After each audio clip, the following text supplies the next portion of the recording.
아 다시 해야 되겠네요. 안녕하세요. 마이크가 꺼져 있었네요. 아 마이크 꺼 놓고 내가 잊어먹었네요. 네. 자 해 보겠습니다. 자 이제 들리시겠죠? 마이크 꺼 놨어요. 아침이라 정신이 없었나요? 사실 제가 오늘 아침에 되게 일찍 일어났습니다. 그 이유는 아마도 장이 너무 안 좋아서 깜짝 놀라서 일어난 거겠죠. 그래서 좀 비트코인이 일단 15K를 앞에를 지금 봤어요. 그래서 일찍 일어났습니다. 지금 여러 가지가 맞물려 있어요. 일단 제가 주간 일정을 미리 한번 살펴보기를 작성을 하는데요. 주간이 시작되면 일단 중요한 소식으로는 일단 미국 서머타임이 끝났다는 거, 그래서 개장 시간을 체크해야 한다는 것, 그리고 월, 화, 수가 지나가면서 지금 계속 미국의 주요 기업들의 실적이 안 좋다는 거예요. 그래서 디즈니를 비롯한 각종 회사들 로블록스, 루시드 이런 대표적인 기업들이 많이 떨어지고, 비트코인과 상관이 있는 마이크로 스트래티지 이런 회사도 지금 주가가 굉장히 많이 떨어졌습니다. 그래서 장이 안 좋다고 할 수 있고, 거의 리만 브라더스 이후로 지금 30몇 퍼센트 하락하면서 장이 굉장히 베어 마켓이 길어지고 있는 상황입니다. 비트코인으로 따지면요. 지금 고점 대비해서 고점 대비해서 어 차트가 어디 갔지? 저 365 일째 되는 날입니다. 그래서 하락장 시작된 지 1 년이 다 되어 가고 있어요. 그래서 그런 것도 굉장히 의미 있다 할 수 있고, 어떻게 보면 하락장이 시작되었지만 1 년이나 또 버텼다는 사실, 그러면 또 칭찬해 주고 싶네요, 그런 거는. 그쵸? 그래서 지금 거의 1 년입니다, 하락장이 시작된 지. 다시 한번 일정표를 보면 이제 남은 일정을 체크해야 되겠죠. 그래서 남은 일정을 이제 체크해 보면 목요일 10일 오늘이에요. 오늘 이제 CPI가 발표가 됩니다. 소비자 물가지수. 사람들이 이제 어느 막 매번 이제 '아 이번이 피크야. 다음이 피크야, 피크야.' 했는데 이제는 약간 내려놨죠. 아 피크인지 뭔지 모르겠지만 일단 약간 내려놓고 어느 정도 받아들일 준비도 되어 있고, 예 다음 달에 있을 FOMC에서 금리 인상을 몇 퍼센트 할지에 대한 그런 생각도 이제 0.75를 할 것이냐 0.5를 할 것이냐, 이제 그런 거에 대해서 생각을 하고 있기 때문에 그 정도면 이제 괜찮다는 거죠. 그리고 지금 미국 중간 선거가 이제 거의 집계가 윤곽이 드러나고 있는데요. 일단 하원 쪽은 공화당이 굉장히 어 크게 힘을 보여주고 있어요. 근데 상원이 좀 팽팽하죠. 그래서 그런 것도 잘 보시면 좋겠지만, 증시에는 사실 어 역 역대적으로 역대 역사를 살펴보면 항상 이렇게 대통령이 민주당이라면 약간 중간 선거에서는 그래도 반대파 세력을 쪼끔 지지가 늘어나는 그런 모습을 보여줬다고 해요. 그렇기 때문에 어 그런 것도 어느 정도 영향이 있을 수 있지만, 아직은 그래서 이 선거가 어떠한 영향을 증시에 줄지는 구체적으로는 알 수가 없습니다.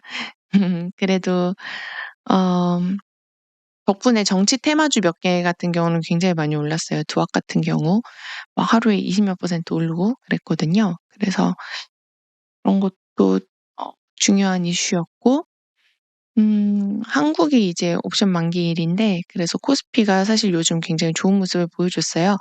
그 배경에는 이제 환율이 좀 많이 떨어진 그런 영향도 있다고 할 수 있고요. 어서 오세요. 와 주셔서 감사합니다. Hi, good morning.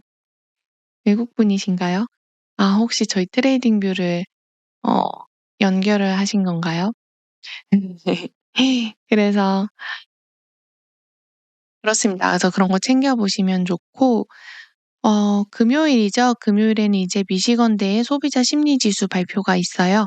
이거는 이제 왜 중요하냐면 항상 이 소비자 심리가 시장에 있어서 굉장히 큰 역할을 하기 때문이죠. 그쵸?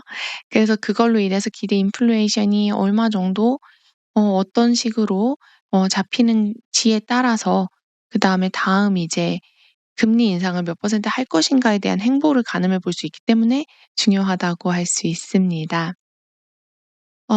그래서 그런 것도 지켜보시면 좋고요. 지금 이 소비자 심리 지수 같은 경우도 이런 차트가 트레이딩 뷰에 다 있습니다. 그래서 많은 분들 모르겠지만 컨슈머 센티멘트를 치시면 이런 거에 대한 지표도 볼 수 있어요. 뭐 저희가 지원하고 있는 거 뭐 US 10 years 이런 것도 10 년물이 떨어지면 이제 그것도 이제 좀 좋다고 할 수 있는데 지금 현재로서는 떨어질지 올라갈지가 불분명합니다. 근데 제 생각에는 그래도 약간 내려올 가능성도 있어 보입니다. 왜냐면 주봉상으로 보면 지금 RSI인데 RSI가 정상 범주로 들어오려고 계속 노력하고 있기 때문입니다. 아직 해결된 건 아니지만요. 그래서 어 그런 것도 같고 이분 외국분이신 건가요? Hello, was thinking about Solana. 솔라나 같은 경우 지금 굉장히 심각하다고 할 수 있죠. 솔라나가 사실 최근에 구글과도 어 연관이 있고 좋은 협업도 발표를 하고 했기 때문에 솔라나가 어느 정도 또 좋은 모습을 보여준다고 생각할 수도 있었지만 이전에 해킹 사건이 너무 심한 이슈였다고 볼 수 있어요, 솔라나 같은 경우는. 그래서 사실 대대적인 대대적으로 문제가 많다, 이 솔라나가. 이런 의견도 사실 시중 한켠에는 또 되게 많이 있었어요. 그래서 저는 사실 솔라나는 약간 항상 '조심해야 한다.'라고 생각을 하고 있었습니다. 그것과 관련하여 지금 FTX도 상당히 문제가 되고 있죠. 그래서 그것과 관련해서 오늘 뉴스 피드를 한번 살펴보겠습니다. 저희 트레이딩 뷰는 이제 어 뉴스도 이제 실시간으로 올라오고 있는데요. 뭐 엄청 많진 않아요, 솔직히. 그쵸? 네, 그래도 있습니다. 그래서 바이낸스가 이제 인수 계획을 철회했다는 거예요. 근데 그 이유가 뭐냐면 이제 FTX가 어 힘들다. 그래서 바이낸스한테 도와달라고 요청을 했죠. 근데 이제 처음에 사람들이 FTX의 실사를 이제 대조하는 그런 과정에 있어서 블룸버그 통신도 그렇고 '아, 이 FTX 이상한데? 뭔가 이상한데? 여기가 뭔가 뻥튀기 된 것 같아. 뭔가 비었어.' 이러면서 '장부 허위가 아니냐.' 이러면서 문제가 났다는 거죠. 장부 허위라고 하면 사실 주식 시장에서는 장부 허위다, 뭐 횡령이다, 이런 거는 엄청 큰 문제라고 할 수 있죠. 어떻게 보면 당연히 당국의 조사를 받고 그리고 책임을 지면 어떻게 그거에 대한 책임도 당연히 져야 되고 감옥도 갈 수 있을 만큼 굉장히 큰 중대한 사항입니다, 장부 허위라는 그런 건요. 근데 아직 코인 시장은 규제가 그만큼 확립되어 있지 않다는 거죠. 사실 그것 또한 어떤 이런 펀더멘탈적인 문제의 쟁점이라고 할 수가 있어요. 그래서 그렇고 그런 와중에 그래서 이제 어 샘이 이제 우리가 지금 뱅크런이라 그러잖아요. 샘 뱅크런. 그래서 상당히 문제를 야기하고 있으면서 이제 바이낸스한테 도와달라고 요청을 했는데 FTX가 이제 바이낸스에 요청을 했을 때 그 창봉 자오가 "아, 그럼 한번 도와주겠다. 우리도 소비자를 위해서."라고 말을 했습니다. 그런데 지금 하루 만에 계획을 지금 철회했어요. 그쵸? 그 이유는 뭐냐면 지금 기사는 그치. 그 이유는 FTX가 이게 어 봤더니 생각보다 우리는 도와줄 수 있을 줄 알았는데 생각보다 규모가 너무 크고 우리가 구제할 수 있는 어떤 규모를 이미 벗어난 것 같다라고 했어요. 그래서 "도와주기가 좀 힘들다. 그렇기 때문에 지금 중단을 하기로 밝혔다."고 말하면서 지금 전체적으로 장이 안 좋고. 네. 그래서 제가 어디까지 얘기했죠?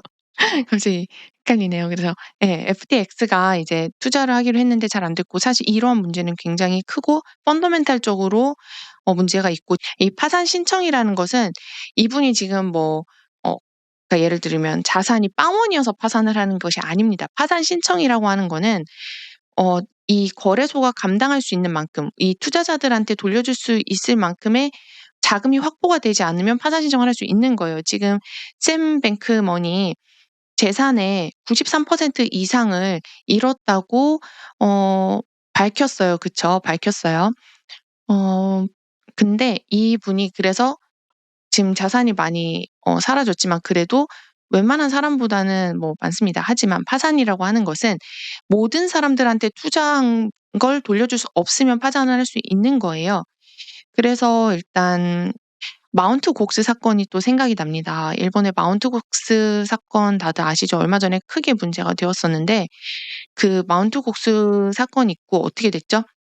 그 거래소에 투자한 사람들이 지금 10년 넘게 어 해결을 자기의 자신의 자본금을 돌려받지 못하고 해결을 받지 못하고 있습니다. 근데 다행히도 이게 지금 지급을 받기로 되었지만 사실상 몇 퍼센트를 받을지는 아무도 모르는 거예요.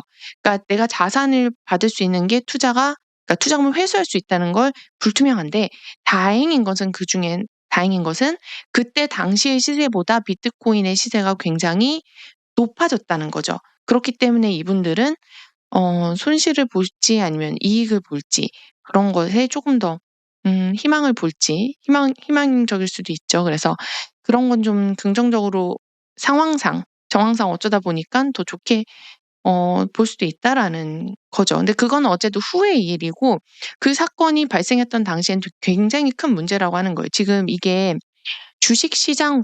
주식시장이 있죠. 주식시장과 코인 시장이 있어요. 여기에는 중간 거래소라는 익스체인지 개념이 있죠. 그쵸? 이 거래소라는 것이 주식은 우리가 뭐 키움증권 아니면 뭐 삼성증권 뭐 다양한 증권에서 거래를 하잖아요. 그러면 거래소는 중간 개념이에요. 중간 개념. 중간 개념이거든요. 그러면 돈을 이 중간에 뭐 예를 들면 컨트롤 타워라고 뭐 볼 수도 있고 이게 아무튼 중간 거래소에서 이제 관리하고 우리가 얘기하는 증권은 거래소 중개인의 역할을 하는 거예요. 중개인의 역할. 그러면 어 이 증권사가 망해도 우리의 주식은 우리는 회사의 주주가 된 거잖아요. 주식으로 따지면. 그래서 스탁으로 보면은 우리가 주주고 그래서 회사가 상폐하면 우리는 돈을 돌려받을 수 없겠죠. 왜냐면 우리 회사 주주니까. 회사 주인인데 어떻게 회사가 망했는데 돈을 받겠어요. 그쵸? 근데 그런 게 아니고 거래소에서 문제가 생기면 그건 중개인의 개념이기 때문에 괜찮다는 거예요. 근데 지금 현재 코인 거래소의 어떻게 보면 문제점이라고도 할 수 있는데 지금 코인 거래소는 중개인의 개념이 아니에요. 중개인의 개념이 아니고 거래소한테 우리가 돈을 맡기는 어떤 은행의 개념을 갖고 있다고 볼 수가 있어요. 그렇기 때문에 그 은행한테 우리가 돈을 맡겼어. 그럼 은행이 망하면 어떻게 되죠? 우리 돈이 묶이게 되는 거예요. 지금 그게 코인 거래소와 증권 거래소의 차이이고 어떻게 보면 문제가 있다고 할 수 있습니다. 그래서 이 차이를 분명하게 알고 계셔야 되고 어서 오세요. 펜비 님이시네요. 안 그래도 간밤에 플랜 B가 이제 또 바닥이다 지금 또 메시지를 날린 것으로 알고 있습니다. 그래서 안 그래도 플랜 B 또 생각났는데 와 주셔서 감사합니다. 그래서 거래소가 지금 증권거래소와 코인거래소의 차이가 있는데 이걸 분명히 인지하셔야 돼요. 우리나라도 언젠가 문제가 생길 수 있고 과거에도 문제가 있었었고 그래서 예를 들면 업비트가 그런 거에서 많이 성장을 했다라고 저는 알고 있습니다. 예를 들면 옛날에 거래소에서 문제가 생겼는데 투자자들이 돈을 다 손해 보게 생긴 거예요. 근데 어떤 거래소는 "아 우리는 이 돈 못 돌려준다. 이거 투자자 책임이지. 이거 우리 책임 아니다."라고 했는데 업비트 같은 경우는 그런 면에 있어서 굉장히 잘 돌려주고 소비자들의 피해 보상을 해 주는 거에 굉장히 적극적이었다라는 거죠. 그래서 오늘날의 업비트가 될 수 있었다라는 얘기가 또 한간에 있습니다. 그렇기 때문에 그 거래소가 어떻게 또 대처를 하는가가 중요하고 아무튼 결국에 문제는 거래소상에서 문제가 생기면 우리는 은행에 맡긴 돈을 잃듯 우리의 코인이 사라질 수 있다는 거예요. 그래서 사람들이 큰돈을 가지고 있는 사람들은 개인의 고유 지갑을 만든다는 거예요. 물론 뭐 추적이 불가능하고 그렇기 때문에 지갑을 쓴다는 개념도 있지만 나의 자산을 보호한다는 개념 때문에 거래소에 자산을 두지 않고 개인 지갑에 두는 것도 있습니다. 그래서 그게 아직 우리나라로서는 이런 지갑을 사용하고 이게 원활하지가 않기 때문에 그쵸. 한국어적인 불편함도 수 있고 그렇기 때문에 그런 거지 그렇습니다. 그래서 그런 거에 대해서 언제나 잘 아시면 좋고 사실 지난달이었죠? FTX가 뭐 국내 거래소를 알아보고 있다는 기사도 있었고 그중에 빗썸을 인수한다는 그런 이슈도 있었어요. 근데 빗썸 측에서는 "아 우리는 뭐 그런 거 없다."라고 그때 당시에 하긴 했지만 그래서 뭐 "고팍스를 인수하느냐." 뭐 "빗썸냐." 이런 얘기가 있었어요. 그래서 그런 얘기는 일단 뭔가 얘기가 있었다면 다 무산됐다라고 보는 게 맞습니다. 그리고 FTX가 파산을 신청을 했다라고 하면 그 돈이 마운트 곡스처럼 될 가능성도 있습니다. 그래서 지금 현재 위험하고 솔라나 같은 경우는 지금 같이 가는 거죠. 왜냐면 FTX와 이런 알라메다의 관계에 있어서 그중에서 솔라나의 비중이 큰 문제도 있었고 사실 이 FTX 거래소는 미국의 대표적인 거래소고 정말 갑자기 이렇게 젊은 부호가 된 그런 청년으로서 샘 뱅크먼은 우리한테 잘 알려져 있고 그 거래소의 규모는 거의 골드만삭스를 맞먹는 규모까지 한때 성장을 하였다고 볼 수가 있어요. 굉장히, 굉장히 크다라는 거죠. 그러면 정말 이건 파장이 크고 대사건이라 할 수가 있습니다. 그래서 이런 불안감이 현재 비트코인 전체적인 암호화폐 시장에 어려움을 줄 수가 있어요. 그래서 솔라나 같은 경우도 지금 거래량이 터지면서 하락을 했는데 이런 경우에는 일단 지켜보는 게 좋습니다. 왜냐면 어 그렇죠. 예전에 루나 사태 때도 그랬듯이. 그래서 지금 트위터가 굉장히 핫합니다. 도건이 또 그거 관련해 가지고 어 트위터도 날리기도 했죠. 그래서 이때 보시면 지금 이때가 루나 사태 요때가 3 요때가 지금 FTX예요. 그래서 많이 떨어지고 있고 토탈 차트를 보면 좀 더 전체 시총이 얼만큼 빠지는지를 볼 수가 있는데 저희가 이 차트는 어 크립토 토탈 마켓캡이라고 하는데 사실상 이렇게 모든 코인을 가지고 있진 않고 상위 125 개의 암호화폐 시총을 계산한 값입니다. 그래서 이런 것도 어 아시면 좋아요. 그래서 지금 전체적으로 펀더멘탈이 안 좋기 때문에 그냥 사태가 좀 기다려 보는 게 좋고 일단 주봉상은 떨어지고 있죠. 글쎄요. 오늘 CPI가 CPI와 소비자 심리 지수가 어떤 어떤 희망일까라고도 볼 수 있지만 지금 그것보다도 더 중요한 이 암호화폐는 펀더멘탈이 문제가 있습니다. 그렇기 때문에 좀 지켜보는 게 좋고 지난 이런 때도 마찬가지 2018 년도 뭐 이럴 때도 네 이런 때 어디 갔지? 예. 이런 때도 펀더멘탈에 문제가 있고 했지만 결국엔 또 다시 올라옵니다. 그렇기 때문에 상황을 잘 지켜보는 것이 중요하다고 할 수 있고 지금 날봉상으로는 약간 지금으로서는 하락세가 주춤해요. 일단 요즘 같은 경우는 미국 장을 기준으로 장이 많이 영향을 받는데 지금 미국이 시간이 잠잘 시간이 일 음 잠잘 시간에 가까워지고 있죠. 그렇기 때문에 지금 장이 이미 마감을 했고 그렇기 때문에 조금 약해졌을 수도 있고 아니면 이미 팔 사람들은 또 다 팔았을 수도 있고 다들 지켜보는 그런 상황에 들어갔을 수도 있습니다. 그건 이제 개인적으로 또 보시면 되고 또 샘 뱅크먼이 이렇게까지 된 이유가 본인이 의도를 했을까? 아니면 본인도 의도하지 않게 뭐 어쨌든 경영이 뭔가 힘들었던 거죠. 그쵸? 그래서 한편으로 생각하면 어 '그 사람이 또 제일 힘들지 않을까?' 저는 또 그렇게 생각이 들더라고요. 그래서 그런 것도 좀 중요하게 보시면 좋고 어 그래서 아까 플랜 B 말씀해 주신 플랜 B가 "아 지금 이제 쌍바닥 나왔다 이제." 이렇게 말을 하기도 했습니다. 그런 것도 한번 눈여겨보시면 좋고 사실 고점과 저점을 정확하게는 아무도 알 수가 없어요. 다만 우리가 이제 하락장에서 할 수 있는 것들이 어떤 게 있느냐. 제가 이제 어제 트위터에 날렸죠.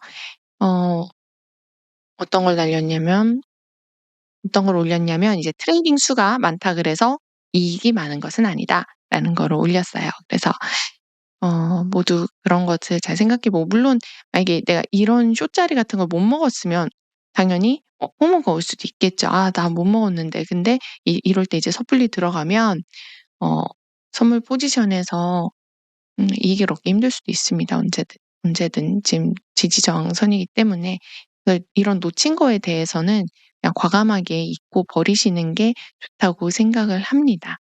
그리고 하락장에서 우리가 또 이제 가장 중요한 건 인내심. 그리고 제가 또 책에서 읽었는데 "결국의 승자는 포기하지 않는 자."라는 얘기를 또 하더라고요. 그래서 짐 로저스가. 그래서 그런 것도 근데 그분뿐만이 아니라 모든 사람이 최고로 필요한 트레이더한테 가장 필요한 자질이라고 하면 인내심을 꼽습니다. 그렇기 때문에 인내심을 가지시고 그리고 패닉셀은 하지 마시고 그리고 어떤 계획을 세워두면 좋겠죠. 어느 정도 이렇게 되면 '나는 이렇게 한번 계획을 세워 보겠다.' 그런 뭐 계획을 세워 보시고 그리고 그 계획에 따라서 하시고 너무 뭐 힘들다 싶으시면 잠시 쉬는 것도 하나의 또 나의 자산을 지키는 방법이 있고 이런 시장에서는 너무 큰 고위험 투자나 너무 너무 리스크 관리를 안 하시면 안 됩니다. 그래서 고위험 투자를 좀 줄이시고 관망하는 그런 생각을 하시면 좋아요. 뭐 이때 못 먹었다 그래서 '아 이거 인생 숏자리인데.' 이러면서 크게 몸을 하면 좋지 않습니다. 왜냐하면 그리고 특히 또 CPI와 이런 지금 소비자 심리지수 등도 있는데 그런 데도 너무 크게 베팅을 하시는 것은 안 좋을 수도 있어요. 지금 나스닥 지수도 상당히 안 좋아요. 제가 아까 앞에 말씀드렸듯이 몇십 년 만에 지금 몇십 프로 이상 하락을 하고 있기 때문에 굉장히 안 좋습니다. 그리고 보시면 아시겠지만 지금 이렇게 추세선 맞고 쭉 떨어지고 있는 그런 상태예요. 물론 음 세기가 좀 약해지긴 했죠, 위에보다.